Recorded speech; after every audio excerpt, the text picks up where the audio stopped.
and welcome to the early intermediate level of English Pathshala with Janni.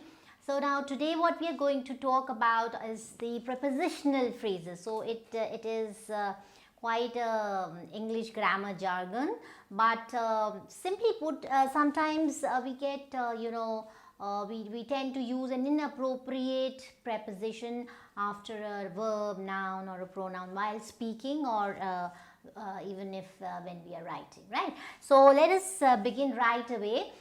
We have the first phrase that we are going to take is abreast of the problem, right? So it is always abreast of the problem, and we tend to write abreast. I am not abreast with the problem, no. So abreast will be always mostly followed with of, like I will keep you abreast of the latest developments. Now with probably we will not use because we have the suffix a which does the work of with, right? And then we have then you can use abreast without of also, because like we have the three women walked abreast, albeit somebody from the by lanes pounces on them. So they walked abreast means they walked together, or you can say side by side. So abreast of is generally aware of, being aware of, right?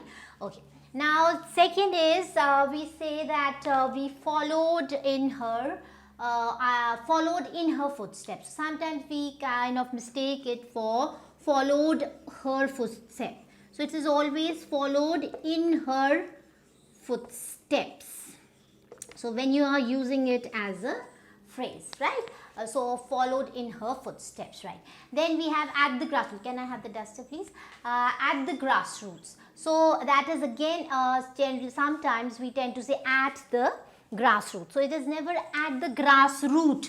So it is always at the grassroots, right? So the workers were asked to work at, the leaders were asked to work at the grassroots level. So this word has come from a political, it has a political origin to it, because it was coined by a US senator, and then he was like mentioning it was used as referring to a particular region where a political movement could be started. So the origins are political, and generally we use it for that. So it is always at the grassroots, not at the grassroot, right? Okay. Next we come to is commensurate with and commensurate to. So I mean, actually if you go by the dictionary it should be commensurate with, right? But if you Google it, you will also find the usage of to. Now commensurate with means the things that are equal or right size. For example, we have that both he gets a salary which is commensurate with his qualification and experience. So commensurate with, right? So in fact if you use with or to, it's okay, but more appropriate is with, right? Okay. So now next that we have is okay, at the highest echelons of society. So we say at the highest echelons, right? And then okay, I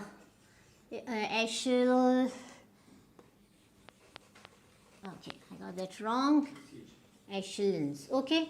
So at the highest, and when we are using it with in the higher echelons. So now what is the difference in the higher echelons? Okay, now because here we have the superlative degree, at the highest echelons and in the higher echelons. So here we have a few few people, matlab at the highest echelons you have the topmost layer, the cream, right? So whenever you're confused, when you're confused with the the usage of at or in, so whenever you have a specific number or just a couple of people, so there's a point, right? So at the highest echelons, then you have this next circle which will have a little more numbers, right? So then you can say in the higher echelons, and when you are referring to a bigger number of people, then you can say on, there were many people on board, kind of a thing, right? So this is how you can kind of different. So this is because it's a superlative at the highest echelons and in the higher echelons. Okay.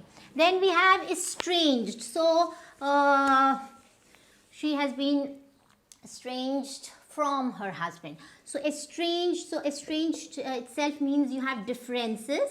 So estranged from. So with would mean coming together of something.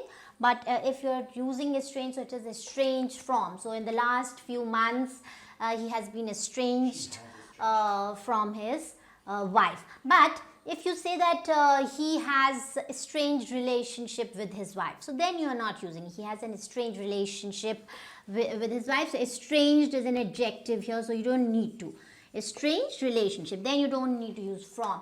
Or there is an estrangement between the two of them. Right, so then also you don't need to use from, right? But when you're mentioning the subject and the object, then you need to use from, right? Then we have enamored. Now enamored, I read it in many books. Enamored, enamored by. So generally we use by, but in some places I read of. Enamored of. I'm enamored of him. Right, and then there are some written pieces where you'll also find with. So, but the most appropriate of them, what I have come across is of. Right. Then we have,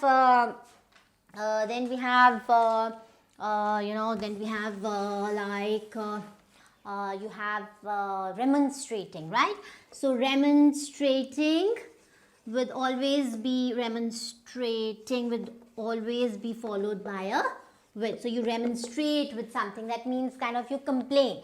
You complain about something to somebody, right? So my mother discouraged me from remonstrating with my father because he had other plans for me. So remonstrating will always be with, not about. Remonstrating with my father. Okay. So maybe if you're not mentioning the object, then maybe remonstrating on its own would do. But if you have remonstrating with somebody, then it will be with, right? Okay. Then we have acquiesce. Okay. So acquiesce will always will also be mostly followed with if you need to use a preposition. Acquiesce in, right? So acquiesce means to accept without protest. So like we have he will simply acquiesce. So if you're not following it with some other expression with what, then simply he will acquiesce simply because he has no choice. But if you are saying like his parents will never acquiesce, so acquiesce in whatever his choice or something, or you say that he will simply his acquiescence in the government's policies indicates his willingness to go with the government. So I acquiesced in his demand. That means I accepted his. Into would also not be correct, but according to the sentence, according to whatever is being followed after acquiesce, right? So if it has to be something, some preposition, then it will be in, right? Okay. Then we have knack for and of. Okay. So now knack for. So knack for, I have a knack for something. A knack for will be used when you have this ability at a special task, right? Like she has a knack for picking up the right diamonds. Knack for. So this is a ability or a skill at a special task. And now when you are saying knack of, so knack of would mean when you are into some particular habit or a trick, right? So this is knack for would be referring to a special skill or an ability. And knack of is like he has this unfortunate knack of always saying the wrong thing at the wrong place, right? Okay, so this is what we have knack for. Then we have confided to and in. So we also get confused with that. So confided to and in. Again, if you are mentioning about a specific, when you are talking about something in particular, right? And you know that the person will not say it to anybody or will not reveal it, right? So then you say that Shreya confided to her mother about her drinking habit. Okay, so confided to her mother in particular, to her mother.